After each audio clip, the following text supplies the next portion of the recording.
কতটা মনের গহীনে তুমি করে নিয়েছো ঠাঁই, কতটা মনের আবেশে তোমারি গান গে মুহাম্মদ মুহাম্মাদিয়া মুহাম্মদ মুহাম্মাদিয়া মুহাম্মদ মুহাম্মাদিয়া মুহাম্মদ মুহাম্মাদিয়া মুহাম্মদ মুহাম্মাদিয়া মুহাম্মদ মুহাম্মাদিয়া মুহাম্মদ আল্লাহুম্মা সাল্লি আলা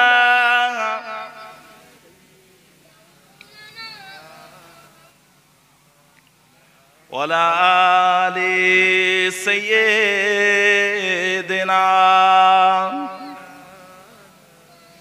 আমার দিনদার ইমানদার নেককার আল্লাহওয়ালা পরহেজগার মুত্তাকি ভাই জানেরা, যে কথা বলছিলাম, এমন মুসলমান হন যেন অন্য মানুষ আপনাকে দেখে মুসলমান হয়ে যায়।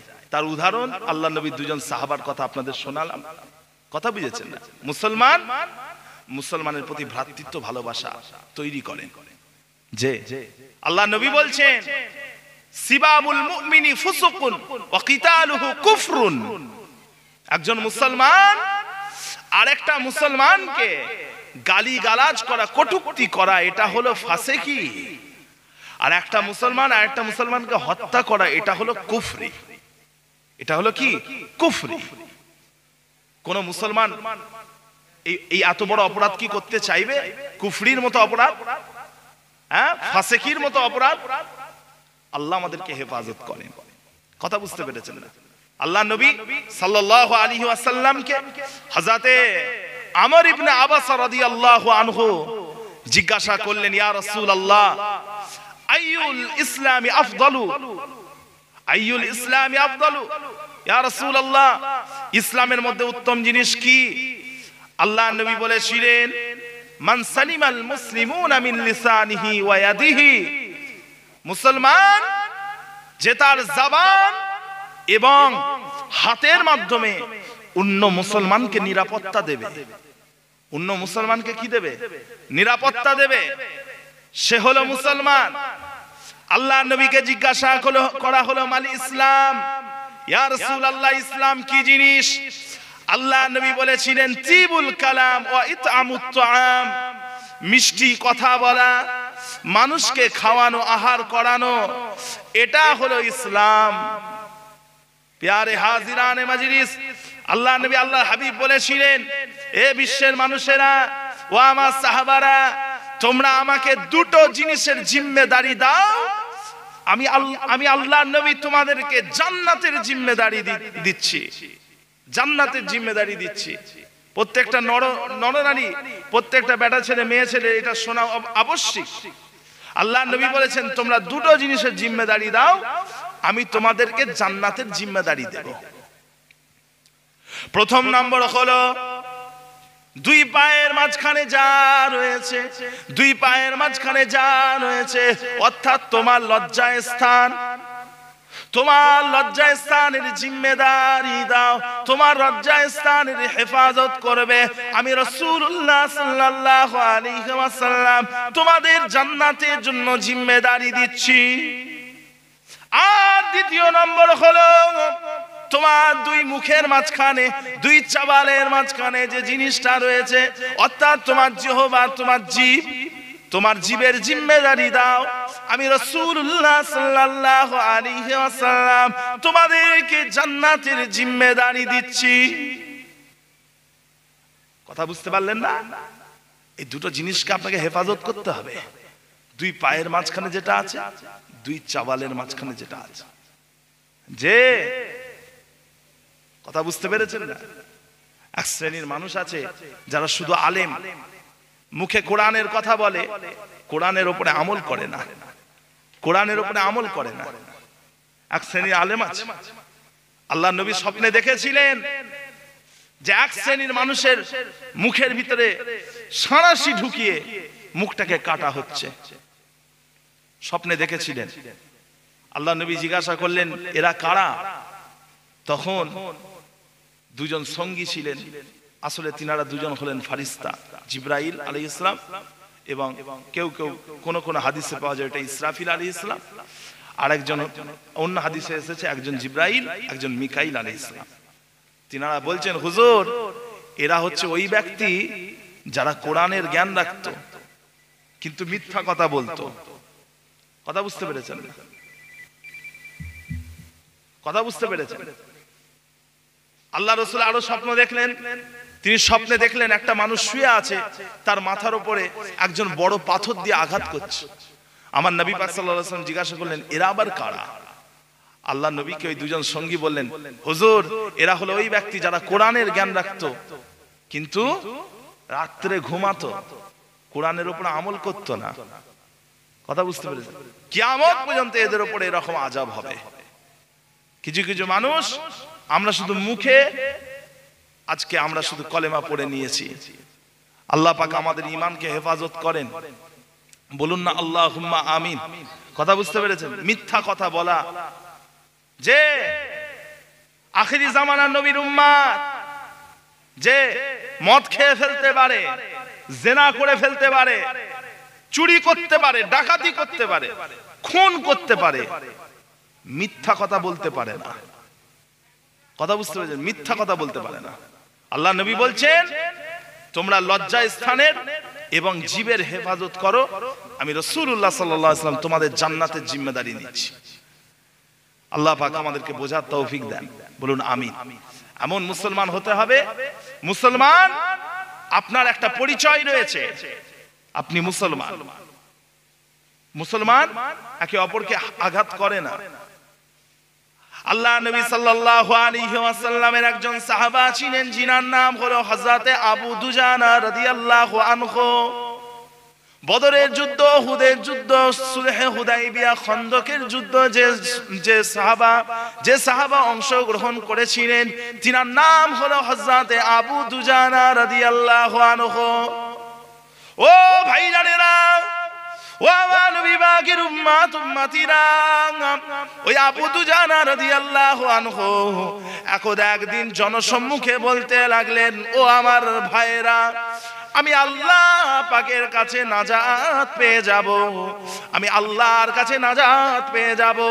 আল্লাহর নবী সাহাবা চিন্তিত, তিনি বলছেন আমি আল্লাহর কাছে নাজাত পেয়ে যাব, আল্লাহর কাছে নাজাতের রাস্তা হলো আমার একটাই, আল্লাহর কাছে নাজাত পাবো, তবে রাস্তা হলো একটাই। সমস্ত মানুষেরা ভাবছেন তিনি হয়তো বলতে চাইছেন যে তিনি আল্লাহর নবীর একজন সাহাবা, তাই তিনি নাজাত পাবেন। রাদিয়াল্লাহু আনহু ওয়ারাদু আনহু, আল্লাহ সাহাবাদের উপরে রাজি, সাহাবারা আল্লাহর উপরে রাজি। তা আল্লাহ যাদের উপরে রাজি তাদের কি চিন্তার কোনো কারণ আছে? কথা বলেন না গো। আলা ইন্না আউলিয়াল্লাহি লা খাউফুন আলাইহিম ওয়া লা হুম ইয়াহজানুন। আল্লাহ পাক বলছেন জেনে রাখো যারা আল্লাহ পাকের প্রিয় বান্দা হয়ে থাকে তাদের চিন্তার কোনো কারণ নাই, তারা দুঃখিত হবে না। তা সাহাবারা তো আল্লাহ পাকের প্রিয়, আল্লাহ পাকের প্রিয়, আল্লাহ পাক তাদের উপর রাজি, সেই সাহাবার চিন্তার কি আছে? অন্য মানুষরা ভাবছেন হয়তো আবু দুজানা বলতে চাইছেন যে তিনি বদর, উহুদ, খন্দক, সুলহে হুদাইবিয়া অংশগ্রহণ করেছেন, তাই তিনি নাজাত পেয়ে যাবেন। কিন্তু হযরতে আবু দুজানা সে কথা বলতে চাননি। হযরতে আবু দুজানা রাদিয়াল্লাহু আনহু সমস্ত মানুষকে চমকে দিয়ে তিনি বললেন, আমি জীবনে কোনোদিন কথার মাধ্যমে, কাজের মাধ্যমে কোনো মুসলমানকে, কোনো মানুষকে কষ্ট দিই নাই, কথা এবং কাজের মাধ্যমে কোনো মানুষকে কষ্ট দেব না, কথা এবং কাজের মাধ্যমে কাউকে কষ্ট দিইনি, কথা এবং কাজের মাধ্যমে কাউকে কষ্ট দেব না। এই জন্য আল্লাহ পাক রব্বুল আলামিন তিনি আমাকে নাজাত দিয়ে দেবেন। এমনি এমনি নাজাত পেয়ে যাবেন? যে জান্নাতটা কি অতটা সোজা জিনিস? আল্লাহ আমাদেরকে জান্নাত নসিব করেন, বলুন আমিন। যে জান্নাতটা কি অতটা সোজা জিনিস? আল্লাহ আমাদেরকে হেদায়েত দেন, বলুন আমিন। যে আল্লাহ পাক আমাদেরকে হেফাজত করেন, আল্লাহ পাক আমাদেরকে জাহান্নামের আগুন থেকে হেফাজত করেন, বলুন আমিন। জবানের মাধ্যমে কাউকে কষ্ট দেবেন না। হ্যাঁ, মানুষ কথা ভুলে যায়। আপনি মানুষকে একটা কথা বলবেন, ভুলে যাবে, কিন্তু মানুষ জবান ভোলে না। জবান এমন খতরনাক জিনিস, মানুষ তো কথা ভুলে যায়। আমি আজকে আপনাকে একটা কথা বলবো, 5 দিন পরে আমি যদি এই কথাটা আপনার মুখ থেকে ফের শুনতে চাই, আপনি হুবহু আমাকে বলতে পারবেন না, কিন্তু আমি যে ভঙ্গিতে বলবো, যে ভঙ্গিমায় বলবো, সে ভঙ্গিমাটা আপনার কিন্তু মনে থাকবে, আজীবন মনে থাকবে। আমি যদি আপনাকে কষ্ট দিয়ে, থ্রেট করে যদি একটা কথা বলি, আপনার মনে যদি ব্যথা লেগে যায়, তো আপনি কথাটা ভুলে যাবেন, কিন্তু জবানটা মনে থাকবে। কথা বুঝতে পেরেছেন না?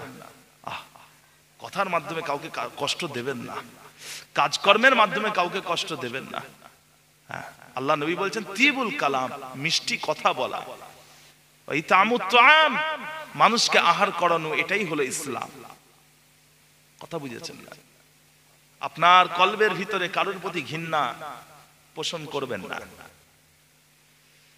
ভাইরা আমার, দোস্ত আমার, ও ভাই জানেরা, ও আমার নবী পাকের উম্মত উম্মতিরা, আল্লাহ নবী সাল্লাল্লাহু আলাইহি ওয়াসাল্লামের হাদিস রয়েছে, হযরত আনাস রাদিয়াল্লাহু আনহু থেকে বর্ণিত, ইয়া বুনাইয়া ইন কদারতা আন তাসবিহা ওয়া তামসিয়া লাইসা ফি কলবিকা গিশুন লি আহাদিন ফাফআল সুম্মা ক্বালা লি ওয়া যালিকা মিন সুন্নতি ওয়া মান আহইয়া সুন্নতি ফাকাদ আহাব্বানি ওয়া মান আহাব্বানি কানা মাই ফিল জান্নাহ।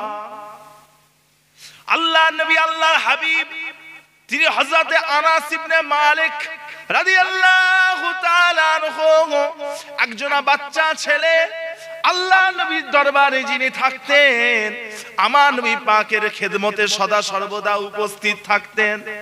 ও ভাই জানেরা, হযরত আনাস রাদিয়াল্লাহু আনহু আল্লাহ নবীর আজীবুশ শান একজন সাহাবা। আনাস রাদিয়াল্লাহু আনহুর বয়স যখন মাত্র 7 বছর, যখন আনাস রাদিয়াল্লাহু আনহুর বয়স মাত্র 7 থেকে 8 বছর, ওই সময়তে ওনার আম্মা জান হযরত উম্মে সুলাইম রাদিয়াল্লাহু তাআলা আনহা ছোট্ট আনাস রাদিয়াল্লাহু আনহুকে নিয়ে আল্লাহ নবীর দরবারে হাজির হয়ে গেলেন। ইয়া রাসূলুল্লাহ, ইয়া হাবিবাল্লাহ, আমার ছেলে আনাসকে আপনার কাছে রেখে গেলাম, আমার ছেলে আনাসকে আপনার খাদেম হিসাবে গ্রহণ করে নেন, একে আপনার চাকর বানিয়ে নেন, খাদেম করে নেন। আল্লাহ নবী আমার হযরত আনাস, বাচ্চা ছেলে আনাস রাদিয়াল্লাহু আনহুকে নিজের ঘরে রেখে দিলেন, নিজের ঘরে রেখে দিলেন। ও ভাই জানেরা, হযরত আনাস রাদিয়াল্লাহু আনহু আল্লাহ নবী যখন ইন্তেকাল করলেন, তখন হযরত আনাস রাদিয়াল্লাহু আনহু তিনি বলছেন, আমি আল্লাহ নবীর 10 বছর খেদমত করেছি, 10টা বছর আমার নবী পাকের খেদমত করেছি, কিন্তু 10 বছরে আমার নবী পাক সাল্লাল্লাহু আলাইহি ওয়াসাল্লাম একবারের জন্য আমাকে ধমক দেননি, কর্কশ ভাষায় কথা বলেননি, আমাকে কষ্ট দিয়ে কোনো কথা বলেননি। 10 বছরে একবারের জন্য আমাকে কষ্ট দেননি। সেই জন্য আল্লাহ পাক কোরআন শরীফের মধ্যে বলেছেন, ইন্নাকা লাআলা খুলুকিন আযীম, চরিত্রের দিক থেকে, আখলাকের দিক থেকে হে রাসূল তুমি হলে সবার উপরে। জোরে হবে না সুবহানাল্লাহ? 10 বছরের একটা বাচ্চা ছেলেকে 10 বছরে একবারের জন্য ধমক দেননি। তিনি হলেন আমার নবী সাল্লাল্লাহু আলাইহি ওয়াসাল্লাম। সেই আল্লাহর নবী হযরত আনাসকে তিনি বলতেন ইয়া বুনাইয়া, অর্থাৎ ও আমার কলিজার টুকরা সন্তান, ও আমার স্নেহের সন্তান, ও আমার বৎস, বৎস বলে সম্বোধন করতেন। হ্যাঁ, নাম ধরে ডাকতেন না, বৎস বলে ডাকতেন, সন্তান বলে ডাকতেন। নিজের সন্তান নয়, পরের সন্তানকে নিজের সন্তানের মতো মনে করেছিলেন যিনি, তিনি হলেন রাসূলুল্লাহ সাল্লাল্লাহু আলাইহি ওয়াসাল্লাম। কথা বুঝেছেন তো? হযরত আনাস বর্ণনা করছেন রাদিয়াল্লাহু আনহু, আল্লাহ নবী বলছেন ইয়া বুনাইয়া, ও আমার কলিজার টুকরা সন্তান আনাস, তুমি যদি ক্ষমতা প্রয়োগ করো, ইন কদারতা, আমি তোমাকে একটা আমলের কথা বলবো যেটা এমনি এমনি হয়ে যাবে না, ক্ষমতা দিতে হবে, বল প্রয়োগ করতে হবে। ইন কদারতা আন তাসবিহা ওয়া তামসিয়া, যদি তুমি সকাল সন্ধ্যা চেষ্টা করো, বল প্রয়োগ করো, ক্ষমতা দাও, তবেই তুমি আমার এই আমলটার উপরে, তুমি আমার এই আমলটাকে তুমি হেফাজত করতে পারবে। লাইসা ফি কলবিকা গিশুন লিআহাদিন ফাফাল, সেই আমলটা হলো তোমার কলবের ভিতরে কারোর প্রতি কোনো ঘৃণা রাখলে হবে না, আর এটাই করো। যদি তুমি এটা করতে পারো, ওয়াযালিকা মিন সুন্নতি, এটা হলো আমার একটা সুন্নাত, ওমান আহইয়া সুন্নতি, যে আমার এই সুন্নাতকে জীবিত রাখলো, ফাকাদ আহাব্বানি, সে আমাকে ভালোবাসলো, ওমান আহাব্বানি কানা মাই ফিল জান্নাহ, যে আমাকে ভালোবাসবে জান্নাতে তার থাকা জায়গাটা আর আমার থাকা জায়গাটা এক হয়ে যাবে। যদি হবে না সুবহানাল্লাহ, জান্নাতে আপনার থাকার জায়গা আল্লাহর নবীর সাথে হয়ে যাবে যদি আপনি আপনার কলবের ভিতরে কারোর প্রতি ঘৃণা যদি না রাখেন। এটা আল্লাহর নবীর সুন্নাত। তবে এই সুন্নাতটা মাথায় পাগড়ি পরে ফেলার মতো নয়, মিসওয়াক করার মতো নয়, যে এই সুন্নাত আল্লাহর নবী আগেই বলে দিচ্ছেন যে তোমাকে সকাল সন্ধ্যা বল প্রয়োগ করতে হবে, চেষ্টা চালালে তবেই পারবে। কথা বুঝতে পেরেছেন না? অতটা সোজা জিনিস নয়, পৃথিবী প্রচুর কঠিন জায়গা আমার ভাইজান। মানুষ মুখে হাসি নিয়ে থাকে, কিন্তু সবার মনে কিন্তু ভালোবাসা নেই। প্রচন্ড কঠিন জায়গা, আপনাকে আমাকে খুব সতর্কতার সাথে পথ অবলম্বন করতে হবে, বুঝতে পেরেছেন তো ভাইজান? যারা মূর্খতা করবে, মানুষের কাছ থেকে ভালো সিলাহ, ভালো প্রতিদান আপনি আশা করবেন না, মানুষের কাছ থেকে ভালো প্রতিদান আশা করবেন না। কারণ ইনসান চড়তে সূরজ কে পূজারি হ্যায়, ইনসান অর্থাৎ মানুষ হলো উদীয়মান সূর্যের পূজারি, উদীয়মান সূর্যের পূজারি। মানুষ, কিছু কিছু মানুষ আছে তারা দেখে যে ওই মানুষটা কত লম্বা দেখ, ওই মানুষটা কত ফর্সা দেখ, ওই মানুষটা কত কত কাজ করেছে দেখ। কথা বুঝতে পেরেছেন না? কত কাজ দেখেছিস, ওই লোকটা কত কাজ করেছে।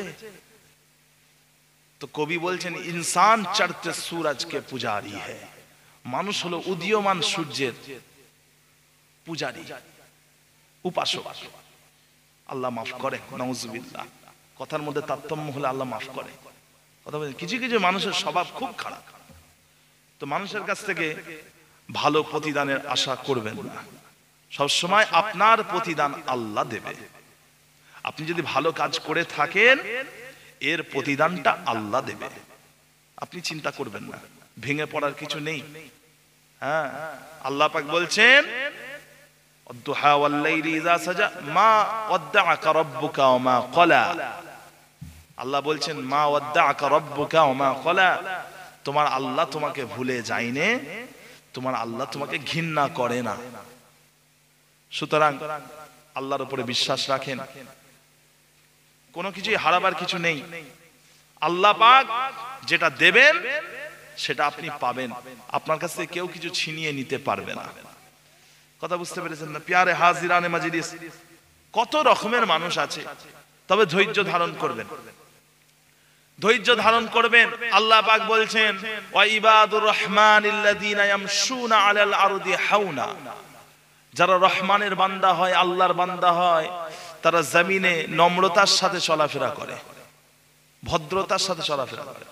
ওয়া ইযা খাতাবাহুমুল জাহিলুনা ক্বালু সালামা, যারা রহমানের বান্দা হয়ে থাকে, তারা যখন মূর্খ অশিক্ষিত জাহেলদের কাছ থেকে অতিবাহিত হয়, তাদের কাছ থেকে যখন যায়, তখন বলে সালামা, সালাম, তোমাদেরকে সালাম।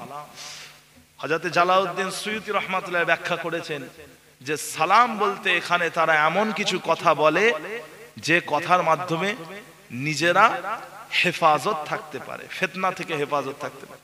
মূর্খ লোকেদের কাছ থেকে যখন যাবেন, এমন কিছু কথা বলবেন যেন আপনি নিজে ওদের কাছ থেকে পালিয়ে যেতে পারেন। কথা বুঝতে পারছেন? আপনি যেন তাদের কাছ থেকে পালিয়ে যেতে পারেন, এই রকম কথা বলে তাদের কাছ থেকে দূরে সরে যাবেন। আল্লাহ পাক আরো বলছেন, ওয়াসবির আলা মা ইয়াকুলুনা ওয়াহজুরুহুম হাজরান জামিলা। তারা যা বলে, মূর্খ অশিক্ষিতরা যা বলে, ওয়াসবির, তুমি সবর করো, আলা মা ইয়াকুলুন, তারা যা বলে তার ব্যাপারে, ওয়াহজুরুহুম হাজরান জামিলা, তাদের কাছ থেকে সুকৌশলে দূরে সরে যাও, হিজরত করো, তাদের থেকে দূরে সরে যাও। কথা বুঝতে পারছেন? তাদের থেকে দূরে সরে যাও। আপনার ঘরের সামনে বিল্ডিং তৈরি করবে, আপনাকে কিছু বলা যাবে না। আপনার জায়গায় দাঁড়িয়ে আপনার বুকের উপরে বিল্ডিং তৈরি করে দেবে, আপনার জমির আল কেটে নেবে। কথা বুঝতে পেরেছেন? তবুও কিছু বলবেন না, তবুও কিছু বলার প্রয়োজন নেই। কিসমতে থাকলে, যদি তকদিরে থাকে, আল্লাহ পাক ওই বিল্ডিং এর উপর থেকে আপনার রিজিকটাকে পাঠিয়ে দেবে, বিল্ডিং টপকে আপনার রিজিক আসবে। কথা বুঝতে পেরেছেন? হ্যাঁ, মৃত্যু যেমন প্রত্যেকটা মানুষের পেছনে পেছনে ঘুরছে, আপনি যদি আটলান্টিক মহাসাগরের ভেতরে গিয়ে একটা লোহার ঘর করে তার মধ্যে যদি অক্সিজেন নিয়ে বসে থাকেন, মৃত্যু সেখানেও চলে যাবে। সেরকম আপনার রিজিকটাও আপনার পেছনে পেছনে ঘুরছে। আপনি যদি আটলান্টিক মহাসাগরের ভেতরে যদি লোহার ঘর করে অক্সিজেন নিয়ে বসে থাকেন, সেখানেও আল্লাহ আপনার রিজিক দিয়ে দেবে।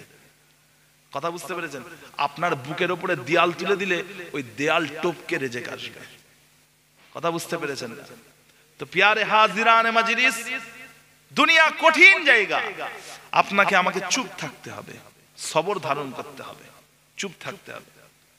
সেই জন্য কবি বলছেন যে পি যা আয়াম কে তলখি কো ভি হঁসকর নাসির, গম কো सहने में भी कुदरत ने मजा रखा है। अपने लहू के घोंट पी जख्म पे जख्म खा के जी, आह न कर लबों को सी, इश्क है दिल लगी नहीं, सीने पे तीर खाए जा, आगे कदम बढ़ाए जा, यानी जुबान हाल से कह दे के हाँ सताए जा। যে যাই বলুক, আপনাকে চুপ থাকতে হবে এবং আপনার বুকটাকে পেতে দিতে হবে। তারা যাই করুক, আপনার বুক পেতে দেন। কষ্ট সহ্য করার মধ্যেও কুদরতের একটা মজা আছে, কুদরতি একটা আল্লাহ পাকের কুদরতি মজা আছে। কষ্ট সহ্য করলে আল্লাহর স্মরণ হয়। যদি বুকে যন্ত্রণা হয়, মসজিদে গিয়ে নামাজে দাঁড়িয়ে যান, সেজদা করেন, একবার অনুভব করেন যে বুকে যন্ত্রণাটা আর হচ্ছে কিনা। যদি দেখেন যে বুকে যন্ত্রণা আর হচ্ছে না, তাহলে জানবেন ওটার জন্যই আল্লাহ পাক আপনার বুকে যন্ত্রণাটা দিয়েছিলেন। বান্দা, তুমি আল্লাহর কাছ থেকে কোথায় দূরে সরে গেছো? আসলে যন্ত্রণাটা তো কিছু নয়, আসলে আল্লাহ পাক বান্দাকে তার দিকে ডাকছেন। আল্লাহ পাক তো বান্দাকে তার দিকে ডাকছেন, সেই জন্য বুকে যন্ত্রণা দিয়েছেন। কথা বুঝতে পেরেছেন না? তো ভাইজান, যদি ছেলে যদি মাকে সম্মান না করে, মায়ের কথা যদি ভুলে যায়, মায়ের কষ্ট হয়, তো আল্লাহ পাক রব্বুল আলামিন যিনি সমস্ত বিশ্বকে সৃষ্টি করেছেন, নিখুঁত ভাবে সৃষ্টি করেছেন, সেই আল্লাহকে যদি বান্দা ভুলে যায়, আল্লাহ পাক রব্বুল আলামিন তখন ওই বান্দাকে কষ্ট দেন। বান্দা তখন আল্লাহর কাছে ফিরে যায়, তখন তার কষ্ট দূর হয়ে যায়। জোরে বলি সুবহানাল্লাহ। এই আপনারা কি বিরক্ত হচ্ছেন?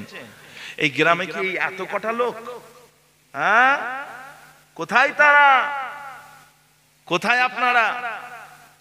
হ্যাঁ, এত বড় মাহফিল, হুজুর যদি 15 মিনিট দেরি করে ফেলে, আধ ঘন্টা দেরি করে ফেলে, কত বড় বড় কথা বলে কিছু কিছু জায়গায়, আর নিজেরা গিয়ে হ্যাঁ দোকান বসেছে, দোকান দেখতে গেছে, পার্ক হয়ে গেছে। হ্যাঁ, জলসার মাহফিল দিচ্ছেন, বেটা ছেলে মেয়ে ছেলে ফ্রি মিক্সিং করছে, এক জায়গায় ঘোরাফেরা করছে, যেখানেই বেটা ছেলে সেখানেই মেয়ে ছেলে। জলসার মাহফিল দিচ্ছেন আর মেয়ে ছেলেরা বেপর্দা ভাবে ঘুরছে। এটাই তাহলে আপনাদের উদ্দেশ্য ছিল নাকি গো? কথা বলেন না যে এসব দোকানপাট শুধুমাত্র বেটা ছেলেরা কেনা বেচা করবে। যদি তা না হয়, ঝেঁটিয়ে দূর করে দেবে। এসব দোকানপাট রাখবেন না। প্রত্যেকটা জায়গায় জলসালি আমি তাদেরকে বলে দিই, দেখবেন মেয়ে ছেলে যেন বেপর্দা ভাবে না করে, আমার সামনে যেন না আসে। মেয়ে ছেলে যেন আমার সামনে বেপর্দা ভাবে যেন না আসে। আর একটা কথা আমি ইদানিং বলে দিচ্ছি, যে ভিডিও করবেন না, ভিডিও করতে দেবো না। কথা বুঝতে পেরেছেন? ভিডিও 2 ঘন্টা 2.5 ঘন্টা বক্তব্যের মধ্যে একটা দুটো ভুল হতে পারে, সেটা আমি নিজেও বুঝতে পারবো না। আবার যখন আমি ফের পরে যখন আমার ফোন খুলে ফের ভিডিও দেখবো, তখন বুঝতে পারবো, আরে এ তো আমার ভুল বলা হয়েছে, এ তো আমি ভুল বলে ফেলেছি। কথা বুঝতে পেরেছেন না? 2 ঘন্টা 2.5 ঘন্টার মধ্যে একটা তো ভুল হতে পারে।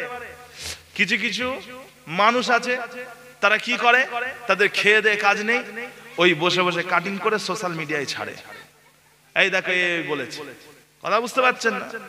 তো এইসব ফিতনা থেকে বাঁচার জন্য আমার পিতা, আমার পীর, আমার পিতা, আমার আব্বাজান হুজুর বলেছেন, কচি এসব করবে না, ছবি টবি তুলবে না, ভিডিও করবে না। কথা বুঝতে পারছেন?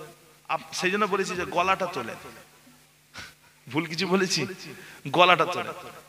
তো ভাইজান, আল্লাহ নবী মসজিদে নববী শরীফের মধ্যে বসে আছেন, একজন ইহুদি প্রতিনিয়ত মসজিদে নববী শরীফের মধ্যে আসা যাওয়া করছে। আমার নবী পাকের একটা ভুল ধরবে বলে, যে মুসলমান, আপনার যদি একটা ভুল হয়ে যায়, সেটা খবরের কাগজের প্রথম পাতায় দেওয়া হবে, আর আপনার মাধ্যমে যদি একটা বড় কাজ হয়, সেটাকে খবরের কাগজের শেষ পাতায় ছোট্ট করে দেওয়া হবে। কতটা আপনাকে আমাকে সতর্ক হতে হবে। আমার নবী পাক, তিনি সমস্ত ভুল থেকে আল্লাহ পাক তিনাকে হেফাজত করেছিলেন। সেই নবীর ভুল ধরবে বলে একটা ইহুদি মসজিদে নববী শরীফে প্রতিদিন আসা যাওয়া করছে। কথা বুঝতে পেরেছেন না? আমার নবী পাক সাল্লাল্লাহু আলাইহি ওয়াসাল্লাম আদর্শের মধ্যে ত্রুটি খোঁজার জন্য আসা যাওয়া করছে। একটা কথা বলেন, 1450 বছর হয়ে গেল, এখনো পর্যন্ত আমার নবী পাকের কোন একটা ভুল বার করে দেখাতে পেরেছে? কথা বলেন। পৃথিবীর বুকে প্রত্যেকটা বড় বড় ব্যক্তি, পৃথিবীর বুকে অনেক বড় বড় ব্যক্তি এসেছেন, লেখক এসেছেন, কবি এসেছেন, ডাক্তার এসেছেন, বড় বড় সাহিত্যিক দার্শনিক এসেছেন। প্রত্যেকটা মানুষের মধ্যে একটা করে ভালো দিক আছে, একটা করে খারাপ দিক আছে। 10টা ভালো দিক, একটা খারাপ দিক, 100টা ভালো দিক, একটা খারাপ দিক রয়েছে। আমার নবী পাক সাল্লাল্লাহু আলাইহি ওয়াসাল্লামের মধ্যে একটাও খারাপ জিনিস নেই। জোরে বলুন সুবহানাল্লাহ। একটাও খারাপ জিনিস নেই। হিংসা তো হবেই। আমার নবী পাকের ভুল ধরার জন্য একটা ইহুদি প্রতিদিন মসজিদে নববী শরীফে আসা যাওয়া করছে। এখন একদিন আল্লাহর নবী তিনি তিনার হুজরা মুবারক থেকে বের হচ্ছেন। ইহুদি কোনো ভুল খুঁজে পায় না। ইহুদির তো মাথা খারাপ হয়ে গেছে, যে এতটা একটা মানুষ এতটা পারফেক্ট হতে পারে কি করে, এতটা নিখুঁত হতে পারে কি করে। তো একদিন আল্লাহ নবী নিজের হুজরা মুবারক থেকে বের হচ্ছেন, সঙ্গে রয়েছেন হযরতে আলী কাররামাল্লাহু ওয়াজহাহু রাদিয়াল্লাহু আনহু। আলী রাদিয়াল্লাহু আনহু মুসলিম জাহানের 4র্থ খলিফা হযরতে আলী। হযরতে আলী আল্লাহর নবী সাল্লাল্লাহু আলাইহি ওয়াসাল্লামের জামাই ছিলেন, সম্পর্কে চাচাতো ভাই, হযরতে আবু তালিবের সন্তান। আবু তালিব চাচা আবু তালিবের সন্তান। আর তিনি হলেন আল্লাহর নবীর আজিম ও শান একজন সাহাবা। তিনার সাথে আল্লাহর নবী রুমের ভিতর থেকে, ঘরের ভিতর থেকে বেরিয়ে এলেন হুজরা মুবারক। ওই সময়তে একটা গ্রাম্য মানুষ, গ্রামের মানুষ, দেহাতি একটা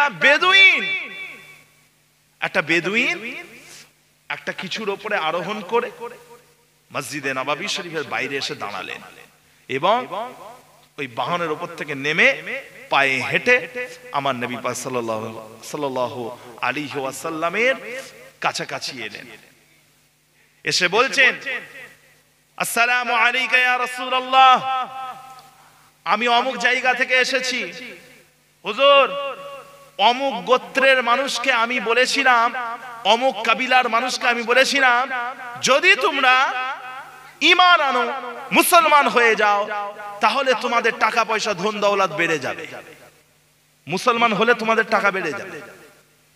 ইয়া রাসূলুল্লাহ, ওই মানুষগুলো আমার কথা শুনে সব মুসলমান হয়ে গেছে, ওই গোত্রের মানুষ সব মুসলমান হয়ে গেছে, কিন্তু ইয়া রাসূলুল্লাহ বর্তমান সময়ে তারা আর ধনী হয়নি, তারা সব গরিব হয়ে গেছে, তারা সব অর্থ সংকটের মধ্যে পড়ে গেছে, তারা সব দুর্ভিক্ষের মধ্যে অভাবগ্রস্ত হয়ে গেছে। আল্লাহর নবী খুব চিন্তিত হয়ে গেলেন। ওই গ্রাম্য মানুষ বলছেন, ইয়া রাসূলুল্লাহ, আমার যেটা মনে হয় তারা যেমন ইসলামের মধ্যে লোভ নিয়ে প্রবেশ করেছিল, অন্য কোন লোভ নিয়ে আবার যেন ইসলাম থেকে বেরিয়ে না যায়। হুজুর, আমি খুবই চিন্তিত, আপনি আমাদেরকে সহযোগিতা করেন। একচ্ছি, চুপ করো বাবু, শোনা শোনা পাখি, চুপ করো বাবু, চুপ করো, কচিটাকে সরিয়ে দেন। কথা বুঝেছেন না? কি বললেন? যে অন্য কোন লোভ নিয়ে যেন ইসলাম থেকে বেরিয়ে না যায়। যারা নব মুসলমান, নতুন মুসলমান হয়, তাদের ইসলামের ব্যাপারে জ্ঞান কম থাকে।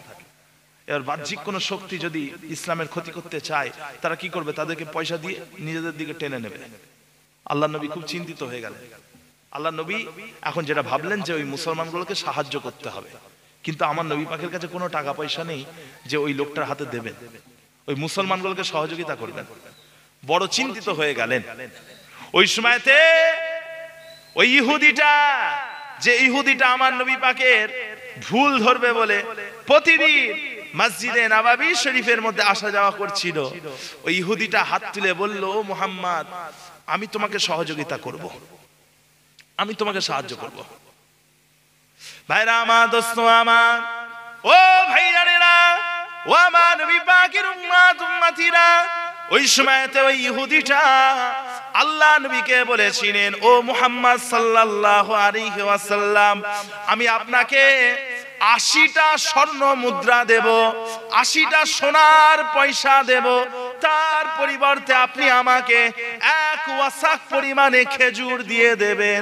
অমুক দিনে অমুক তারিখে আপনি আমাকে খেজুর দিয়ে দেবেন। এখন আমি আপনাকে পয়সা দেব, আপনি আমাকে পরে মাল দিয়ে দেবেন। আমি আপনার কাছে একটা অগ্রিম কেনা বেচা করতে চাই। আল্লাহ নবী আমার তাতে রাজি হয়ে গেলেন। ওই ইহুদিটা পুটলির ভিতর থেকে, থলের ভেতর থেকে 80টা স্বর্ণ মুদ্রা বার করে আমার রাসূলুল্লাহ সাল্লাল্লাহু আলাইহি ওয়াসাল্লামের হাতে তুলে দিলেন। আল্লাহ নবী আমার ওই সময়তে ওই গ্রাম্য মানুষটার হাতে, ওই গ্রামের মানুষটার হাতে 80টা স্বর্ণ মুদ্রা তুলে দিলেন, আর বললেন, দ্রুত চলে যাও এখান থেকে, তাড়াতাড়ি এখান থেকে চলে যাও, ওই মুসলমানগুলোকে সাহায্য করো, সহযোগিতা করো। ওই দেহাতি বেদুইন সাহাবা ওখান থেকে চলে গেলেন। একদিন যায়, দুদিন যায়, 3 দিন যায়, আল্লাহ নবী আমার ওই ইহুদির পয়সা এখনো ফেরত দেননি, ওই ইহুদির ঋণটাকে এখনো পরিশোধ করেননি। আর মাত্র 2 দিন সময় বাকি রয়েছে। এই 2 দিনের ভেতরে আল্লাহ নবীকে ওই ইহুদির পয়সাটা মেটাতে হবে। ওই 80টা স্বর্ণ মুদ্রা পরিমাণে 1 ওয়াসাক পরিমাণে খেজুর দিতে হবে। কিন্তু আমার নবী পাক এখনো পর্যন্ত ইহুদির পয়সাটা এখনো ফেরত দেননি। আল্লাহ নবী আমার, তিনি জান্নাতুল বাকিয়া মসজিদে নববী শরীফের পার্শ্ববর্তী কবরস্থান, মদিনা শরীফের কবরস্থান, মদিনা শরীফের কবরস্থান, যার নাম হলো জান্নাতুল বাকিয়া, মসজিদে নববী শরীফের পূর্ব দিকে, মসজিদে নববী শরীফের দক্ষিণ দিকে একটা কবরস্থান রয়েছে, যেখানে আল্লাহ নবীর পবিত্র স্ত্রীগণদের কবর রয়েছে। আমার নবী পাকের পবিত্র আহলিয়াগণ, আমাদের আম্মা জানদের কবর রয়েছে, যেখানে আল্লাহ নবীর সন্তান, কলিজার টুকরা ছেলে হযরত ইব্রাহিম রাদিয়াল্লাহু আনহুর কবর রয়েছে, যেখানে আমার নবী পাকের ফুফুজানদের কবর রয়েছে, যেখানে উহুদের শুহাদাগণের কবর রয়েছে, যেখানে হযরতে উসমান গনি রাদিয়াল্লাহু আনহুর কবর রয়েছে এবং অসংখ্য সাহাবাদের কবর রয়েছে, যেখানে হযরতে ইমাম মালিক জিনার অনুসারীদেরকে মালিকি মাযহাবের অনুসারী বলা হয়। সেই ইমাম মালিক রহমাতুল্লাহ আলাইহির কবর রয়েছে, যেখানে তিনার শিক্ষক হযরত ইমাম নাফি রহমাতুল্লাহ আলাইহির কবর রয়েছে, এবং অসংখ্য বিশিষ্ট মানুষদের কবর রয়েছে। আল্লাহ নবী আমার সেই জান্নাতুল বাকিয়াতে গেলেন একটা জানাজার নামাজ পড়াবেন বলে। আল্লাহ নবী আমার জানাজার নামাজ পড়াতে গিয়েছেন, সেখানে উপস্থিত আছেন হযরত আবু বকর as-সিদ্দিক রাদিয়াল্লাহু আনহু, হযরত ওমর ফারুক রাদিয়াল্লাহু আনহু সহ আরো কিছু সাহাবারা, তারা আমার নবী পাকের সাথে জানাজার নামাজ পড়তে গিয়েছেন। আল্লাহ নবী আমার তিনি জানাজার নামাজ পড়িয়ে জান্নাতুল বাকিয়াত একটা পাঁচিলে, একটা দেওয়ালে হেলান দিয়ে দাঁড়িয়ে রয়েছেন। ওই সময়তে ওই ইহুদিটা যে আমার নবী পাককে 80টা স্বর্ণ মুদ্রা দিয়েছিল, 80টা স্বর্ণ মুদ্রা ধার দিয়েছিল, ওই ইহুদিটা এসে আমার নবী পাককে দেখতে পেল। আমার নবী পাককে দেখতে পেয়ে আমার নবী পাক তিনি একটা গায়ে চাদর জড়িয়েছিলেন, ওই চাদরের দুটো কোণ ধরে এত জোরে টান মেরেছে, আমার নবী পাক তিনি ঘাড়ে ব্যথা পেলেন, পিঠে ব্যথা পেলেন, কোমরে ব্যথা পেলেন, এবং তিনার পবিত্র ঘাড় মোবারক থেকে ওই চাদরটা জমিনে পড়ে গেল। আল্লাহ নবী আমার তিনি ব্যথা পেলেন, কষ্ট পেলেন। ওই ইহুদিটা আমার নবী পাককে কষ্ট দিল। তারপরে আমার নবী পাকের সামনে গিয়ে মুখের দিকে তাকিয়ে বলতে লেগেছে, চোখটাকে পাকিয়ে আল্লাহ নবীর দিকে চোখটাকে পাকিয়ে বলতে লেগেছে, ও আব্দুল মুত্তালিবের বংশধর, ও মুহাম্মদ, আমি আব্দুল মুত্তালিবের বংশের মধ্যে, আব্দুল মুত্তালিবের বংশের মধ্যে আমি তোমাকে চিনি, যে কথা দিয়ে টাল বাহানা করে, কথা রক্ষা করে না। তুমি আমার 80টা স্বর্ণ মুদ্রা পরিমাণে এখনো পর্যন্ত কেন খেজুর মেটাওনি? আল্লাহ নবীর কাছে এখনো 2 দিন সময় বাকি আছে, কিন্তু ওই ইহুদিরা সহ্য হলো না। ওই ইহুদি কি করলো? আমার নবী পাকের চাদর ধরে টানলো, আর আমার নবী পাকের বংশ ধরে কথা বলল। কথা বুঝেছেন তো? সেখানে উপস্থিত ছিলেন হযরতে ওমর ফারুক রাদিয়াল্লাহু আনহু, আল্লাহ নবীর সাহাবা, বড় সাহাবা, বিশিষ্ট সাহাবা, আল্লাহ নবীর বিশিষ্ট সাহাবা হযরতে ওমর ফারুক, যে আবু বকর as-সিদ্দিক বড় সাহাবা, উসমান গনি বিশিষ্ট সাহাবা, আরো হামজা রাদিয়াল্লাহু আনহু, আল্লাহ নবীর সাহাবা অনেক সাহাবা রয়েছে, কিন্তু কাবা শরীফের সামনে আল্লাহ পাকের নামের তাকবীর কোন সাহাবা দিয়েছিলেন? বলেন, হযরত ওমর ফারুক কাবা শরীফের সামনে সাহসিকতার সাথে কাফেরদের সামনে, কাবা শরীফের সামনে তিনি সর্বপ্রথম তাকবীর দিয়েছিলেন কে? হযরত ওমর ফারুক। মুসলিম শরীফের হাদিস, যে রাস্তা দিয়ে ওমর ফারুক যেতেন সে রাস্তা দিয়ে ইবলিস শয়তান যায় না। যে রাস্তা দিয়ে ওমর ফারুক যায় সেই রাস্তা দিয়ে শয়তান যায় না। ওমর ফারুক, কথা বুঝতে পেরেছেন? আল্লাহ নবী বলছেন যে লাউ কানা বাদি নবিয়্যুন লাকানা উমারু, আমার পরে যদি কেউ নবী হতো তাহলে ওমর হতো, কিন্তু নবী হওয়ার রিসালাতের রাস্তা বন্ধ, রিসালাতের সিলসিলা বন্ধ। তবে আমার পরে যদি কেউ নবী হতেন তাহলে ওমর হতেন। কথা বুঝতে পেরেছেন? ওমর রাদিয়াল্লাহু আনহু তিনি ছিলেন সাহসী মানুষ।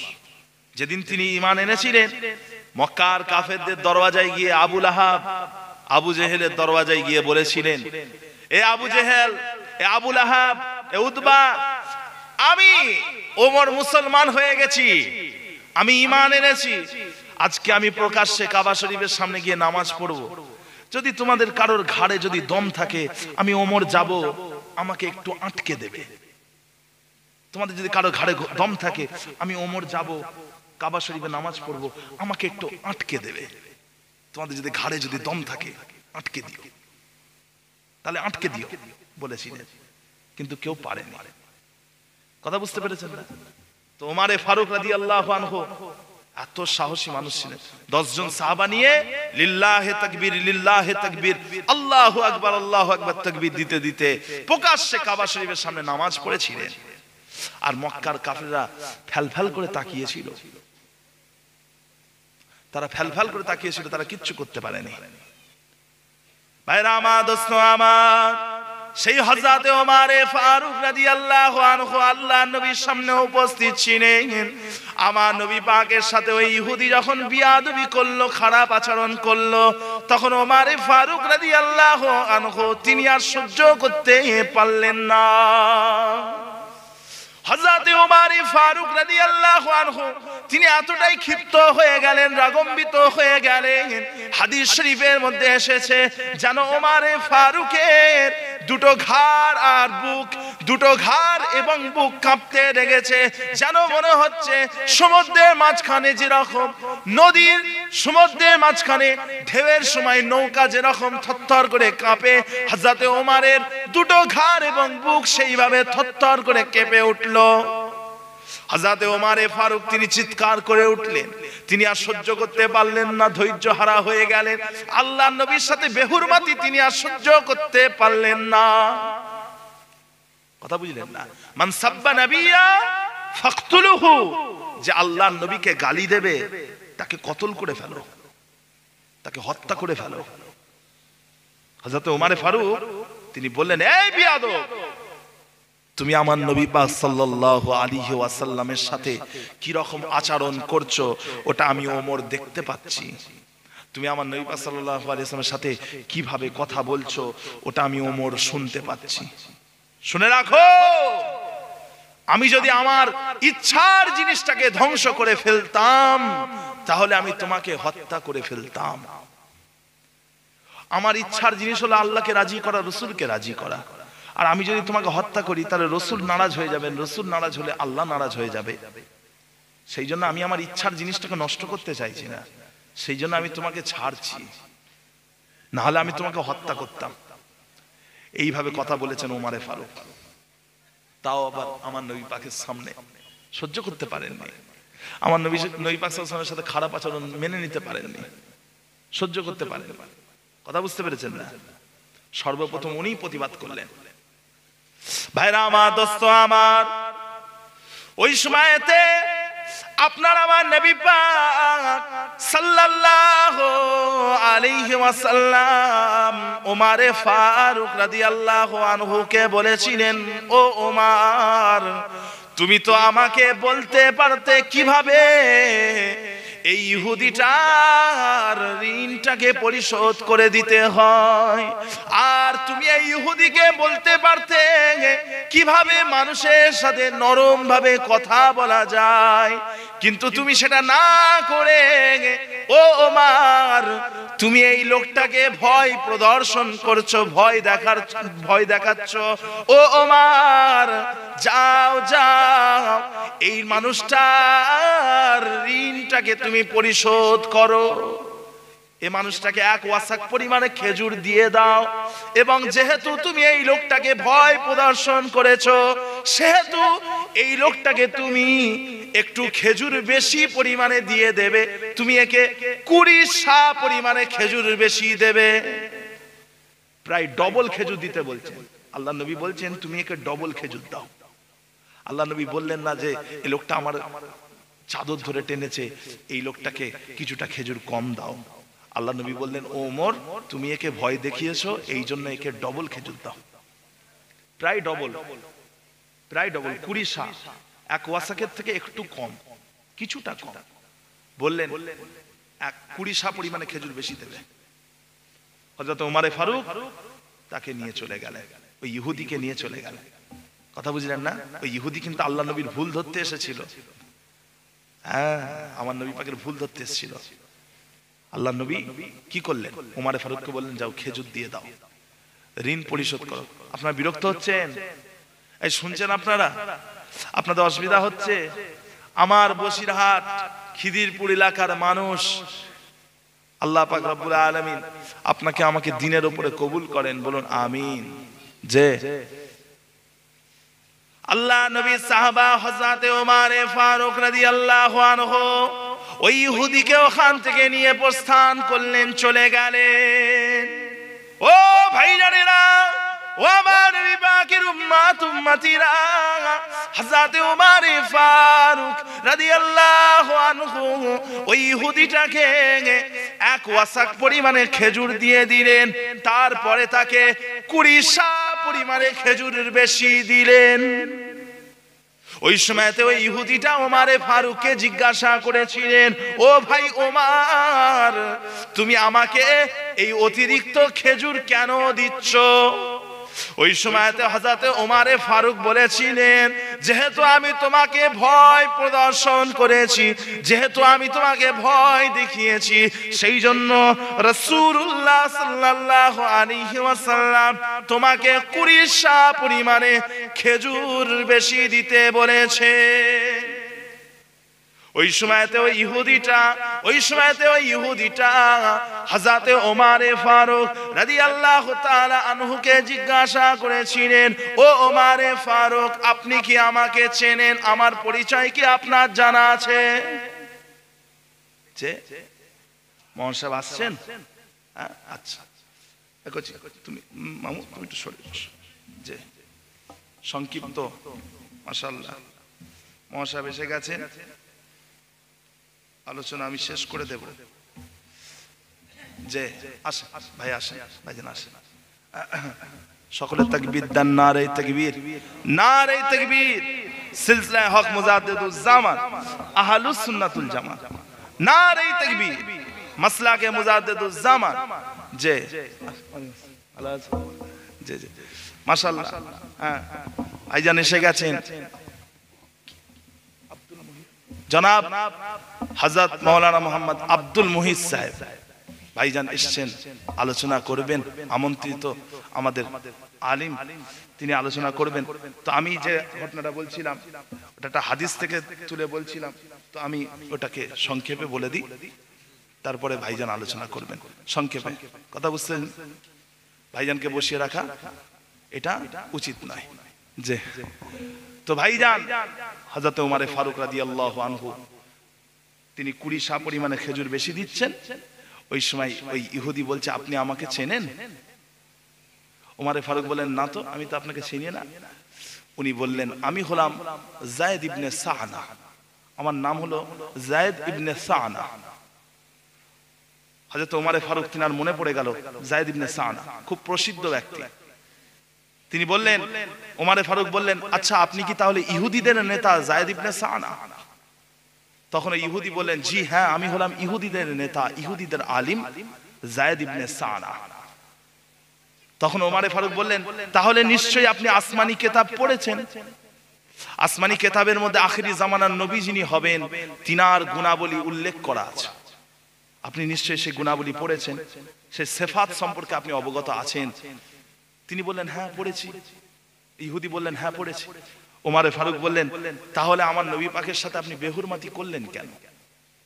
আখিরি জামানার নবীর সাথে খারাপ আচরণ কেন করলেন?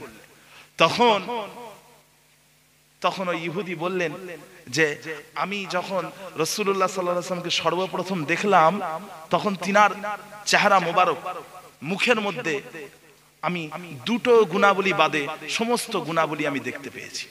সব গুণাবলী আমি দেখতে পেয়েছি। দুটো গুণাবলী মুখের মধ্যে দেখা যায় না, কাজকর্মের মধ্যে দেখা যায়। কাজকর্মের মধ্যে দেখা যায়। প্রথম নম্বর হলো, আখিরি জামানার যিনি নবী হবেন, তিনার উপরে যত বেশি কষ্ট দেওয়া হবে, তিনি তিনার সহ্য সবরটাকে বাড়িয়ে দেবেন।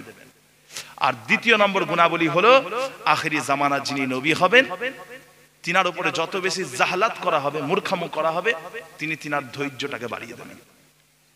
এই দুটো আমি গুণাবলী আসমানি কিতাবের মধ্যে পড়েছি। এই দুটো গুণাবলী মুখের মধ্যে দেখা যায় না, কাজকর্মের মধ্যে দেখা যায়। আমি সেটা পরীক্ষা করলাম। হযরতে কাজী আয়াজ রাহিমাহুল্লাহ শিফা গ্রন্থের মধ্যে বলছেন, ওয়া সাল্লাল্লাহু আলাইহি ওয়াসাল্লামা লা ইয়াজিদু মিন কাসরাতিল আযা ইল্লা সাবরান ওয়া আলা আশরাফিল জাহিলি ইল্লা হিলমান। রাসূলুল্লাহ সাল্লাল্লাহু আলাইহি সাল্লাম তিনার উপরে যত বেশি কষ্ট দিত, তিনি তিনার কষ্টের উপরে সহ্য সবরটাকে প্রবল করে দিতেন, এবং তিনার উপরে যত বেশি মূর্খামো করা হতো, তিনি তিনার ধৈর্যটাকে প্রবল করে দিতেন। ওই ইহুদি বলছেন যে আমি ওই দুটো গুণাবলী পরীক্ষা করলাম, আর আল্লাহ রসুল এই দুটো গুণাবলীতে তিনি জয়ী হয়ে গেছেন, তিনি জয়ী হয়ে গেছেন। তো ও ওমারে ফারুক, আমি সাক্ষ্য দিচ্ছি আল্লাহ ছাড়া অন্য কোনো মাবুদ নাই, ইসলাম হলো আল্লাহ পাকের মনোনীত ধর্ম, আর মুহাম্মদ সাল্লাল্লাহু আলাইহি ওয়াসাল্লাম তিনি হলেন আল্লাহ পাকের নবী। এবং আমি তোমার কাছে আমি প্রতিজ্ঞা করছি, তোমার কাছে আমি প্রতিজ্ঞা করছি যে আমি আমার সমস্ত সম্পত্তিকে দুভাগে ভাগ করলাম। আমি যায়েদ ইবনে সানা অত্যন্ত ধনী মানুষ, আমার সমস্ত ধন সম্পদ দুভাগে ভাগ করলাম, এক ভাগ নিজের জন্য রাখলাম, অন্য ভাগটা আখিরি জামানার নবীর উম্মাতদের জন্য আমি ওয়াকাফ করলাম, ওয়াকাফ করে দিলাম। তখন ওমরে ফারুক বলছেন যে উম্মাতের সংখ্যা আপনার জানা আছে, আপনার এই সম্পত্তি সমস্ত উম্মাতদেরকে দিতে পারবেন না।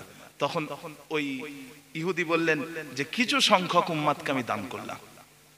তারপরে ওমরে ফারুক রাদিয়াল্লাহু আনহু ওই ইহুদিকে নিয়ে রাসূলুল্লাহ সাল্লাল্লাহু আলাইহি ওয়াসাল্লামের দরবারে গেলেন। ওই ইহুদি নিজে থেকে কলেমা পড়লেন, যায়েদ ইবনে সানা নিজে থেকে কলেমা পড়লেন, নিজে থেকে শাহাদাত দিলেন এবং তিনি মুসলমান হয়ে গেলেন। জোরে বলি সুবহানাল্লাহ। তো আমি যে কথা বলতে চাই, আপনাকে আমাকে এমন মুসলমান হতে হবে, এমন ইমানদার হতে হবে যেন আমাদের আচার আচরণ দেখে আর চারটে মানুষ যেন ইসলামের প্রতি আকৃষ্ট হয়, আর চারটে মানুষ যেন মুসলমান হয়ে যায়। আল্লাহ পাক কবুল করেন। ভাইজান এসে গেছেন, আলোচনা করবেন। তার পূর্বে আমি সংক্ষিপ্ত ইজাজত নেব, একটু কিয়াম করে দিই, একটুখানি দাঁড়িয়ে আমার নবী পাক সাল্লাল্লাহু আলাইহি ওয়াসাল্লামের উপরে একটু দরুদ পেশ করব। ইয়া নবী সালামু আলাইকা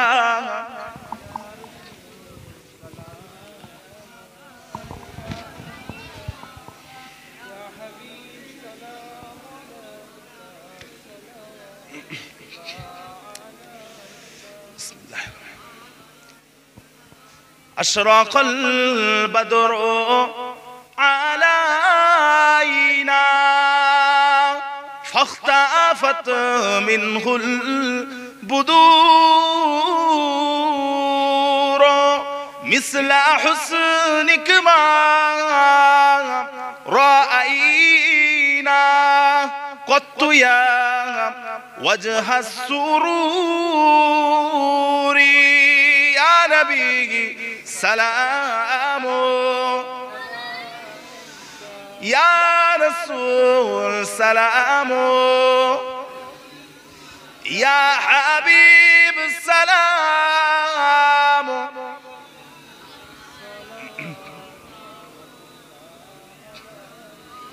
أيها المختار فينا زادنا الحب حنينا جئتنا في الخير دينا يا إمام المرسلين يا نبي سلام يا رسول سلام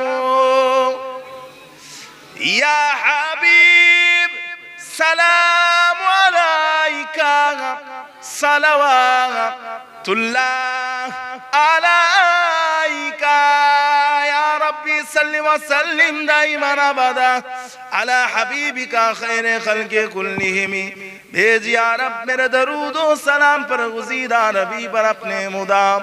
মাশাআল্লাহ ভাইজান এসেছেন, আলোচনা করবেন। কথাবার্তার মাধ্যমে কেউ কষ্ট পেলে আল্লাহর রাস্তায় মাফ করবেন। সকলে আমার জন্য দোয়া করবেন। আসসালামু আলাইকুম ওয়া রাহমাতুল্লাহ। সকলে দরুদ শরীফ পড়েন। আল্লাহুম্মা গাল পাচ্ছে, ও একে গাল পাচ্ছে। কথা বুঝতে পেরেছেন না? এ ওকে গাল পাচ্ছে, ও একে গাল পাচ্ছে। তো যেভাবে আমরা কাদা ছোড়াছুড়ি করছি, এর মাধ্যমে বেদিনদের কাছে, বেধর্মীদের কাছে আমাদের একটা খারাপ মেসেজ পৌঁছাচ্ছে। কথা বলেছেন? আপনাকে আমাকে নিজেদের মধ্যে মাসলাগত পার্থক্য থাকতে পারে, মাসলাগত ঝগড়া থাকতে পারে, মতানৈক্য থাকতে পারে, এটা আপনাকে আমাকে ভেতরে ভেতরে মিটিয়ে নিতে হবে, কিন্তু আপনাকে আমাকে বাইরেটা কিন্তু ঠিক রাখতে হবে। বাইরেটা ঠিক রাখতে হবে। একটা কথা মনে রাখবেন, যখন জাতির ওপরে আঘাত আসে সেই জাতির মানুষকে এক জায়গায় হতে হয়। যখন কোনো দেশের ওপরে আঘাত আসে সেই দেশের বাসিন্দাকে এক জায়গায় হতে হয়। যদি কোনো প্রতিবেশী দেশ আমাদের ওপরে হামলা করে, তখন আমরা কি দেখব ও খ্রিস্টান, ও হিন্দু, ও নাসারা? দেখবো নাকি? আমরা কি করব? হাতে হাত দিয়ে তার বিরোধিতা করব, প্রতিবাদ করব, তাদের বিরুদ্ধে লড়াই করব। সেই রকম এ জাতি, মুসলমান জাতি, যদি বাহ্যিক কোন শত্রু, যদি বাইরের শত্রু যদি আমাদের উপরে অত্যাচার করে, তো আমরা কি করব? আমরা কি ভেঙে ভেঙে থাকবো? বলেন না গো? না, আমরা হাতে হাত দিয়ে এগিয়ে যাব। আল্লাহ পাক রব্বুল আলামিন পরস্পরের মধ্যে ভ্রাতৃত্ব ভালোবাসাকে বাড়িয়ে দেন, বলুন আমিন। তা আমি যে কথা বলতে চাই, আপনাকে আমাকে এমন মুসলমান হতে হবে যেন আর চারটে মানুষ আমাদের দেখে মুসলমান হয়ে যায়। যে আল্লাহর নবীর দুজন সাহাবা, তিনাদের নাম হলো হযরতে আল্লাহর নবীর দুজন সাহাবা, তিনারা পৃথিবীর বুকে একটা দেশ আছে যে দেশটার নাম হলো ইন্দোনেশিয়া। এই নাম শুনেছেন? ইন্দোনেশিয়াটা দেশ আছে। এই দেশের 88% মানুষ হলো মুসলমান। 100-র মধ্যে 88 জন হলো মুসলমান। পৃথিবীর মধ্যে সব থেকে সংখ্যা গরিষ্ঠ মুসলিম দেশ, দেশটার নাম হলো ইন্দোনেশিয়া। এই দেশে ইসলামের প্রচার করেছিলেন আল্লাহর নবীর দুজন সাহাবা। যে তিনারা ওয়াজ নসিহত করতে যাননি, তিনারা কোরআনের কথা বলতে যাননি, হাদিসের কথা বলতে যাননি, মানুষকে ডেকে ডেকে কোরআনের কথা শোনাননি, হাদিসের কথা শোনাননি। তিনারা শুধু গেছেন ইন্দোনেশিয়ায় ব্যবসা বাণিজ্য করার জন্য। সেখানে গিয়ে একটা দোকান খুলেছেন। দুজন সাহাবা একটা দোকান খুলেছেন। আল্লাহর নবী ওই দুজন সাহাবা দোকান খুলেছেন। তিনারা দোকানদারি করতেন ঠিকই, কিন্তু কিছু নিয়ম মেনে, নিয়ম মেনে। প্রত্যেকটা জিনিসের একটা নিয়ম আছে। তিনারা কি করতেন? যখন মসজিদে আজান হয়ে যেত, দোকান বন্ধ করে দিয়ে মসজিদে চলে যেতেন। নামাজ পড়ে এসে আবার দোকান খুলতেন। আবার জুম্মার দিনে সারা দিন দোকান বন্ধ রেখে দিতেন। এইভাবে তিনারা দোকানদারি করতেন। কথা বুঝতে পেরেছেন? মসজিদে আজান হয়ে গেলে দোকান বন্ধ, বেচা কিনা বন্ধ। কিন্তু তিনাদের দোকানে খরিদ্দারের অভাব হতো না। তিনাদের দোকানে খরিদ্দাররা সারিবদ্ধভাবে দাঁড়িয়ে থাকতো, কাতারে কাতারে লোক দাঁড়িয়ে থাকতো। আল্লাহ নবী সাহাবারা আসতেন, দোকান খুলতেন, আবার তারা খরিদ্দার প্রয়োজনীয় জিনিস বিক্রি করতেন। কথা বুঝতে পেরেছেন না? তো এইভাবে একদিন কিছু মানুষ ওই খরিদ্দারদেরকে জিজ্ঞাসা করলেন, আচ্ছা এই বন্ধ দোকানের সামনে আপনারা কেন দাঁড়িয়ে আছেন? এই দোকান তো বন্ধ, এই বন্ধ দোকানের সামনে আপনারা কেন দাঁড়িয়ে আছেন? পাশের দোকান খোলা আছে, সেখান থেকে তো আপনারা আপনাদের প্রয়োজনীয় জিনিস কিনে নিতে পারেন। আপনাদের প্রয়োজনীয় জিনিস তো কিনে নিতে পারেন, এখান থেকে কেন কিনছেন? তখন ওই খরিদ্দাররা বলেছিলেন, এই দুজন মানুষ এত নিষ্ঠার সাথে, ন্যায় ভাবে তিনারা ব্যবসা বাণিজ্য করে থাকেন, এত আমানতের সাথে, এত স্বচ্ছভাবে তিনারা ব্যবসা বাণিজ্য করে থাকেন, এত সুন্দরভাবে ব্যবসা বাণিজ্য অন্য কাউকে আমরা করতে দেখিনি। কথা বুঝতে পেরেছেন? এত সুন্দরভাবে আমরা ব্যবসা বাণিজ্য কাউকে করতে দেখিনি। সুতরাং আমরা অন্য দোকান থেকে কেনা বেচা করা পছন্দ করি না। আল্লাহ নবীর দুজন সাহাবা নামাজ আদায় করে দোকানে এলেন। ওই মানুষগুলো গিয়ে জিজ্ঞাসা করলেন, আচ্ছা এত সুন্দর ব্যবসা, এত নিষ্ঠার সাথে, ন্যায় পরায়ণতার সাথে, এত আমানতের সাথে স্বচ্ছভাবে ব্যবসা আপনারা কোথা থেকে শিখেছেন? কার কাছ থেকে এত সুন্দর ব্যবসা শিখেছেন? আপনারা যে মানুষের কাছে অতিরিক্ত দাম নেন না, হ্যাঁ, মানুষকে মিথ্যা ভাবে বলে তাদের কাছ থেকে অতিরিক্ত দাম নেন না, এই ব্যবসা কোথা থেকে শিখেছেন? তখন ওই দুজন সাহাবা বললেন, আমরা এই ব্যবসা রাসূল আরবি মুহাম্মদ মুস্তাফা সাল্লাল্লাহু আলাইহি ওয়াসাল্লামের কাছ থেকে শিখেছি।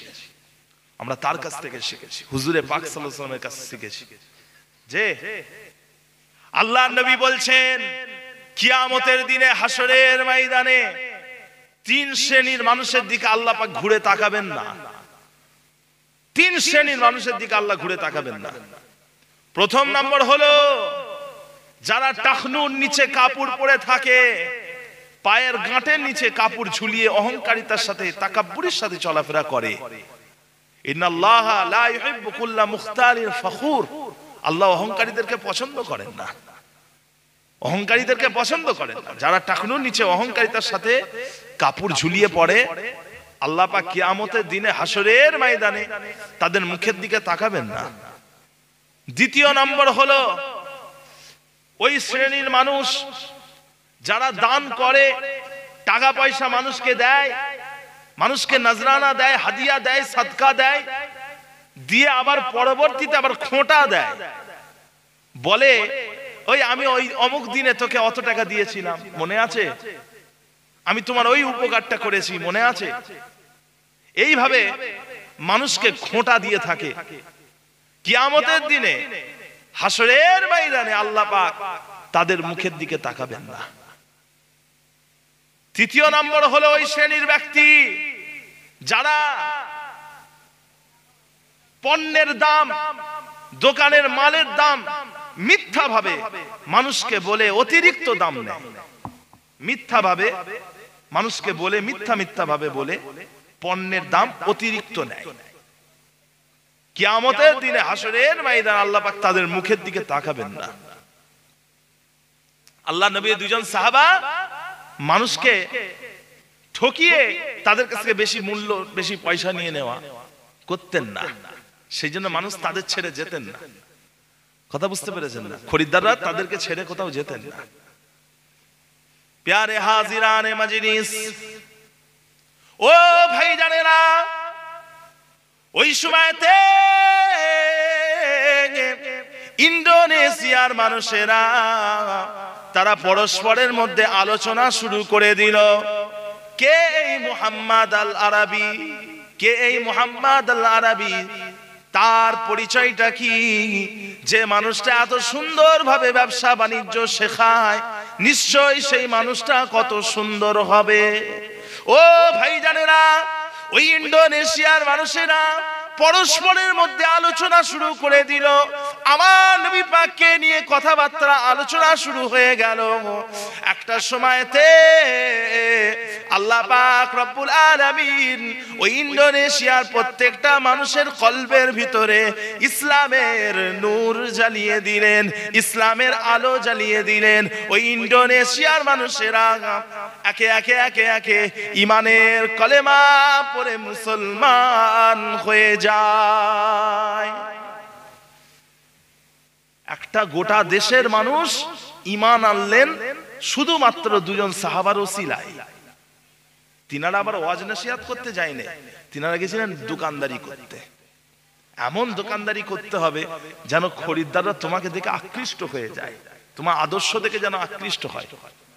যে ইসলাম আপনাকে দোকানদারি করতে বাধা দিচ্ছে না, ইসলাম আপনাকে মাস্টারি করতে, শিক্ষকতা করতে বারণ করছে না, ইসলাম আপনাকে ডাক্তার হতে বারণ করছে না, ইসলাম আপনাকে ইঞ্জিনিয়ার হতে বারণ করছে না, ইসলাম আপনাকে ব্যবসায়িক, আপনাকে মাছের চাষি, মাছ ব্যবসায়ী হতে বারণ করছে না, আপনাকে চাষি হতে বারণ করছে না। আপনি অবশ্যই ডাক্তার হবেন, ইঞ্জিনিয়ার হবেন, তবে আপনি মুসলমান ডাক্তার হবেন, আপনি মুসলমান ইঞ্জিনিয়ার হবেন। কথা বুঝতে পেরেছেন? আপনি ব্যবসায়িক হবেন, তবে মুসলমান ব্যবসায়িক হবেন। কথা বুঝতে পেরেছেন? প্রত্যেকটা মানুষকে আলেম হতে হবে এর কোনো মানে নেই, সবাইকে বিশাল বড় আলেম হতে হবে তা নয়। যতটুকু এলেম অর্জন করা ফরজ, ততটুকু আপনাকে আমাকে অর্জন করতে হবে। ইসলামের মৌলিক জ্ঞানগুলো অর্জন করতে হবে। নামাজ, রোজা, হজ, যাকাত, কালেমা, পর্দা, এই সমস্ত মৌলিক জ্ঞানগুলোকে আপনাকে আমাকে অর্জন করতে হবে। আপনাকে বুখারী শরীফের সব পাতা উল্টাতে হবে না, আপনাকে মুসলিম শরীফ, আবু দাউদ, তিরমিজি, নাসাই, ইবনে মাজাহ প্রত্যেকটা পাতা আপনাকে উল্টাতে হবে না, প্রত্যেকটা পাতা আপনাকে পড়তে হবে না। তবে আলেম উলামাদের সংস্পর্শে থাকবেন, তাদের সোহবতে থেকে যতটুকু পারবেন মৌলিক জ্ঞানগুলো অর্জন করে নেবেন, যেগুলো অর্জন না করলে প্রতিনিয়ত দৈনন্দিন জীবনে আপনি চলতে পারবেন না। ওই জ্ঞানগুলোকে আপনাকে অর্জন করতে হবে। কথা বুঝতে পেরেছেন না? ফরজ গোসল কিভাবে করবেন, হ্যাঁ, জুম্মার দিনে গোসল করা কি, নামাজের মধ্যে বৈঠকে কি পড়বেন, দরুদ কি পড়বেন, সানা কি পড়বেন, কথা বুঝেছেন? এই যে কেরাত গুলো কি পড়বেন, কেরাতটাকে আপনাকে জানতে হবে। আলেম হওয়ার বিশাল বড় পণ্ডিত হতে হবে তা নয়। আলেম কাকে বলে? তিনটে গুণ একসাথে যার মধ্যে পাওয়া যাবে, তিনটে সিফাত, তিনটে গুণাবলী যার মধ্যে একসাথে পাওয়া যাবে, সে হলো আলেম। প্রথম নম্বর হলো তাকে কোরআন শরীফ সহি শুদ্ধভাবে পড়া জানতে হবে। কোরআন মাজিদ তারতিলের সাথে মাখরাজের সাথে পাঠ করা জানতে হবে, তবে সে আলেম। দ্বিতীয় নম্বর হলো ওই ব্যক্তিকে আরবি ভাষায় পারদর্শী হতে হবে। আরবি ভাষায় কথা বলতে পারবে, লিখতে পারবে, আরবি জাবার জের পেশ, কথা বুঝতে পেরেছেন? গ্রামার জানতে হবে, নাহু সরফ জানতে হবে, কথা বলেন, ইসম ফেল হরফ মোরাব মুবনি, কথা বলেছেন, মাজি মুজারে আমর, কথা বুঝতে পেরেছেন না? এই সমস্ত জিনিসগুলো তাকে জানতে হবে। কখন রসুলুল্লাহ হবে, কখন রসুলিল্লাহ হবে, কখন রসুল আল্লাহ হবে। তিনটে জিনিস কি এক জিনিস? তিনটের মধ্যে পার্থক্য আছে, এটা জানতে হবে। রসুলুল্লাহ কখন হবে? রসুল মুবতাদা, রসুলুল্লাহি, রসুল মুজাফ, আল্লাহ মুজাফ ইলাইহি, রসুলুল্লাহি, কথা বুঝতে পেরেছেন না? তখন আল্লাহর শেষে জের হবে, রসুলের নামের শেষে পেশ হবে, কথা বুঝতে পেরেছেন না? রসুলের নামের প্রথমে যদি হুরুফে জার চলে আসে, হুরুফে জার কাকে বলে? হুরুফে জার যেটা এসএম এর শেষে জের দেয়। হুরুফে জার হলো 17টা, বা তা কাফ লাম ও মুনজু মুজ খালা রুব্বা হাসামিন আদাফি আন আলা হাত্তা ইলা, এগুলোকে বলে হুরুফে জার। এই হুরুফে জার যখন কোন নামের প্রথমে আসবে, তখন ওই নামের শেষে জের দেবে। ওই নামের শেষে কি দেবে? জের দেবে। আবার যখন মুজাফ মুজাফ ইলাইহি থাকবে, মুজাফ মুজাফ ইলাইহির সামনে যদি হুরুফে নেদা যদি চলে আসে, হুরুফে নেদা কাকে বলে? মানুষকে সম্বোধন করা। আমরা বাচ্চা ছেলেকে ডাকি, এই ছেলে এদিকে এসো, এই যে এই বলি, এই সম্বোধন করা, এটাকে হুরুফে নেদা বলে। হুরুফে নেদা, ইয়া আয়া হায়া আই আ। হুরুফে নেদা যখন মুজাফ মুজাফ ইলাইহির প্রথমে হবে, তখন ওই মুজাফের শেষের অবস্থা জবর হবে। শেষের অবস্থা কি হবে? জবর হবে। এই পার্থক্যগুলো তাদেরকে জানতে হবে, কথা বুঝতে পেরেছেন? আরবিতে পারদর্শী হতে হবে, তবে সে আলেম। আবার এখন একটা গুণ বাকি আছে, এটা হচ্ছে সবথেকে মারাত্মক গুণ। আলেম যে সে হয়ে যায় না। সবাই আলেম দাবি করছে কিন্তু কোরআন শরীফ পড়তে পারে না। সবাই আলেম দাবি করছে কিন্তু আরবি লেখা পড়তে পারে না। কিন্তু আলেম হতে গেলে আরবি লেখা পড়তে জানাটা আবশ্যিক।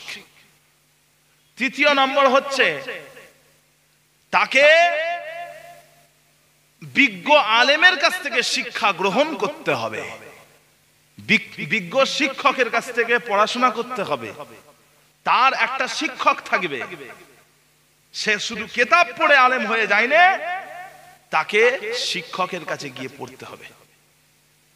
যদি সে ভালো শিক্ষকের কাছ থেকে পড়ে থাকে, তাহলে সে হলো আলেম। তো ভাইজান, প্রত্যেকটা মুসলমান আর তো এই তিনটে গুণাবলী সবাই তো আর অর্জন করতে পারে না, সবাই তার আরবিতে পারদর্শী হয় না। তো ভাইজান, সবার হওয়ার প্রয়োজন নেই। একটা গ্রামের মধ্যে যদি বেশিরভাগ সংখ্যক মানুষ যদি আলেম হয়, তাহলে বাকি লোকেদের আলেম, পরিপূর্ণ আলেম হওয়ার প্রয়োজন নেই। তবে দ্বীনের বিষয়ে তাদেরকে জ্ঞান রাখতে হবে, দ্বীনের বিষয়ে জ্ঞান রাখতে হবে। মৌলিক বিষয় যে জ্ঞানগুলো অর্জন করা ফরজ, সেগুলো অর্জন করতে হবে। আল্লাহ পাক আমাদেরকে বোঝার তৌফিক দেন। বলুন আল্লাহুম্মা আমিন। একবার দরুদ শরীফ, আল্লাহুম্মা সাল্লি আলা